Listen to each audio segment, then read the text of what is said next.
isi mu myaka 50 iri imbere izaba ihagaze ite?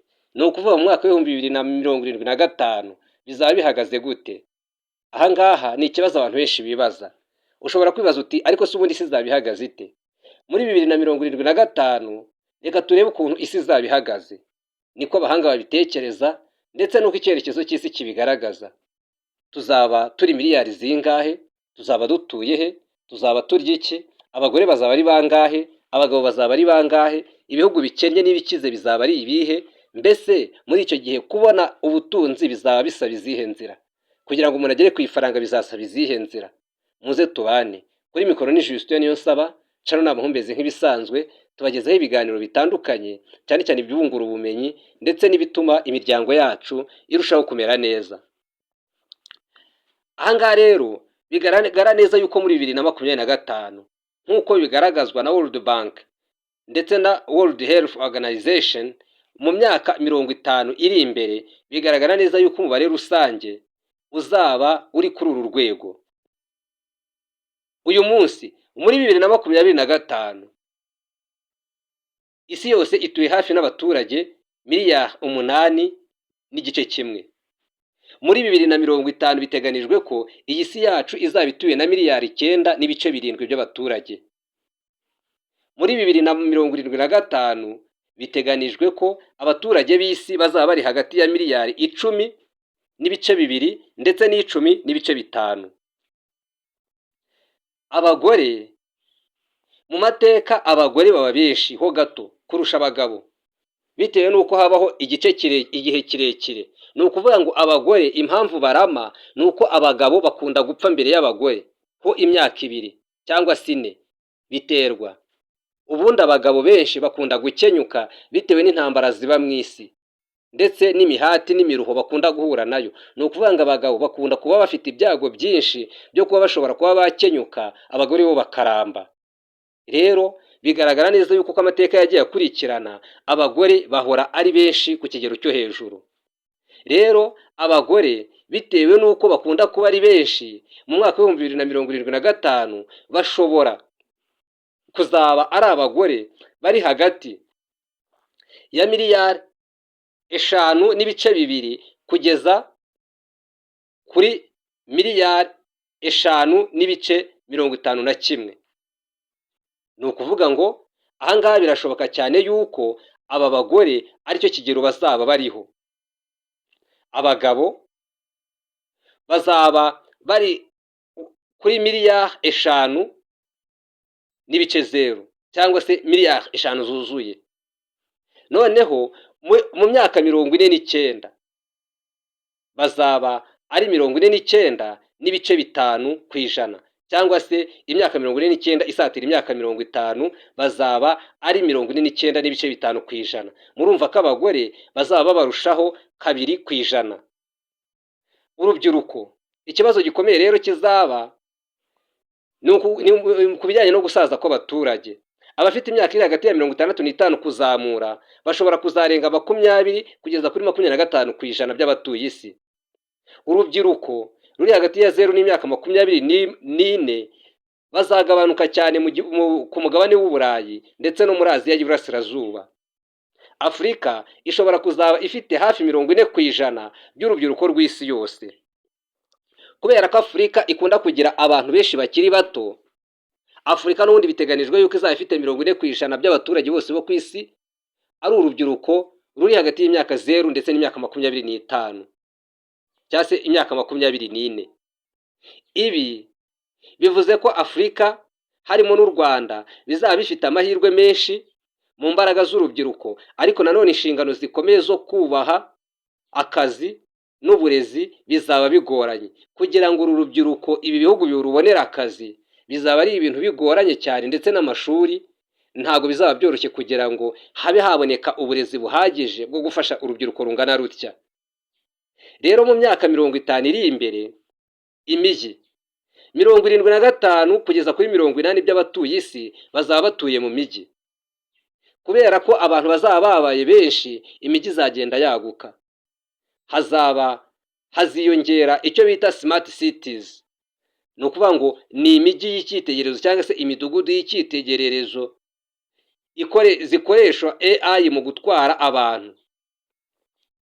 Ahangaha gukoresha amashanyarazi ndetse no gucunga umutekano bizaba ari ibintu rwose biri ku rwego rwo hejuru. Ingero z'ibihugu bizaba biri imbere cyane ni igihugu cy'Ubushinwa. Igihugu cy'Ubushinwa kizakoresha cyane smart cities ndetse n'inganda zikoresha amarobo. Ikindi gihugu ni United Arab Emirates. Izi ni Leta Zunze Ubumwe z'Abarabu. Imijyi izaba ikoreshwa n'ikoranabuhanga rihanitse cyane. Ikindi gihugu ni South Korea cyangwa se Korea y'Epfo.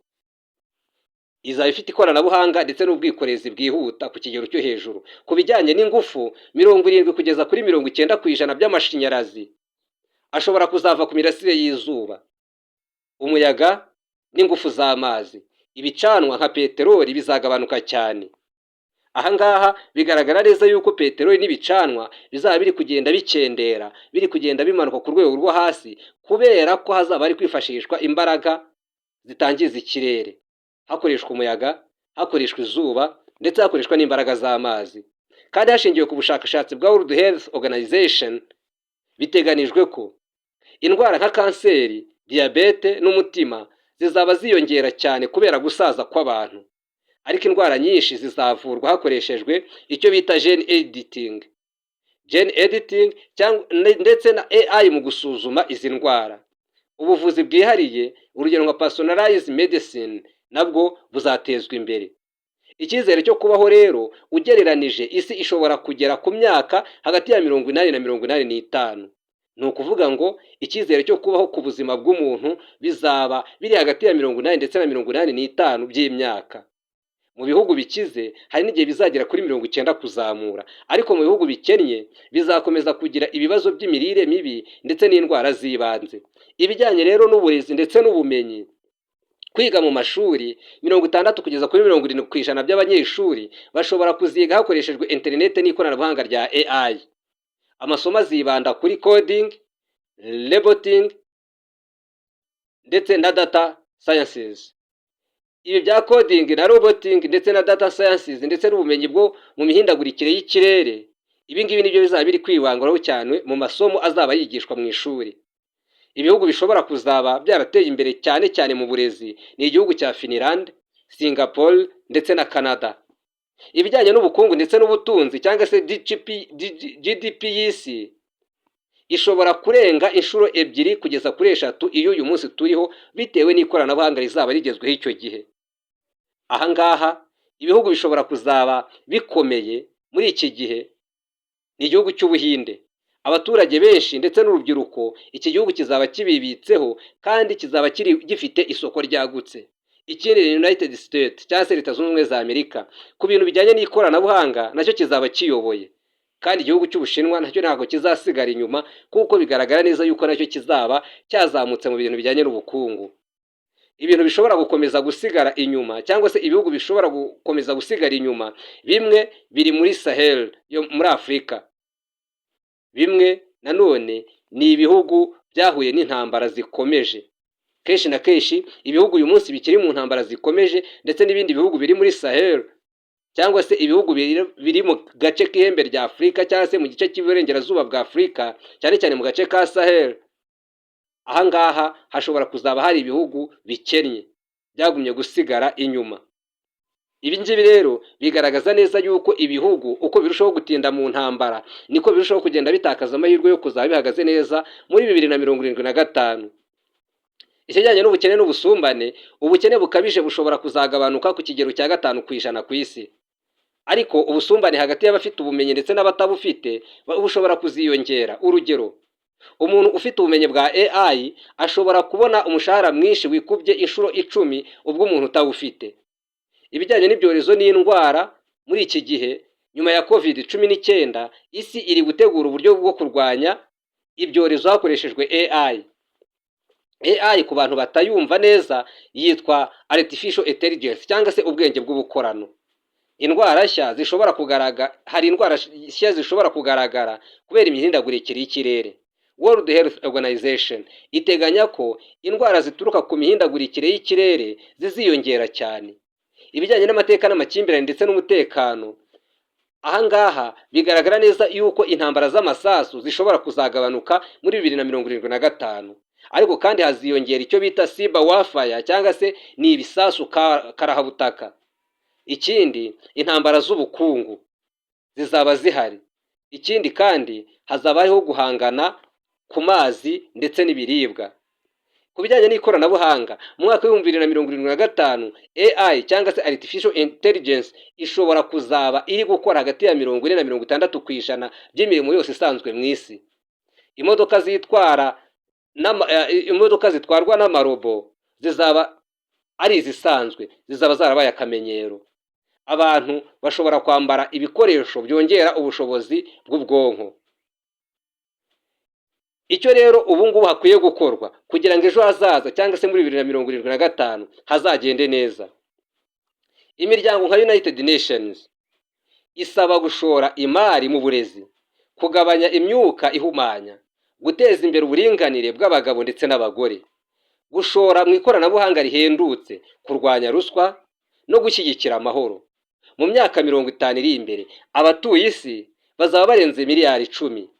Afurika izaba ifite urubyiruko rwinshi. Ikoranabuhanga rizahindura ubuzima cyane. Ubuzima buzaba burebure, ariko nanone hazaba ibibazo by'ubusumbane ndetse n'ikirere kizaba giteje ibibazo. Ahangaha bigaragara neza yuko buri muntu wese akwiye kubitekerezaho. Niba u Rwanda rushora mu burezi ikoranabuhanga ndetse no kubaka amahoro, rushobora no kuzaba mu bihugu bikora neza muri 2075. Reka Imana ikomeze kubafasha ndetse no kubashyigikira. Twareberaga hamwe icyegeranyo kigaragaza neza uko ibintu bizaba bimeze muri 2075. Ahari ngiye ishobora kuzaba ntakiriho, ariko wowe uzaba uriho uzabizirikane kandi uzagira uko witwara kugira ngo bitegure neza, bitegure uyu munsi. Hari igihe nanjye nzabanayo nawe muri uwo mwaka, reka tuzawitwaremo neza. Imana ikomeze kudushyigikirana. Kuri mikoro Justin Niyonsaba, naho ubutaha.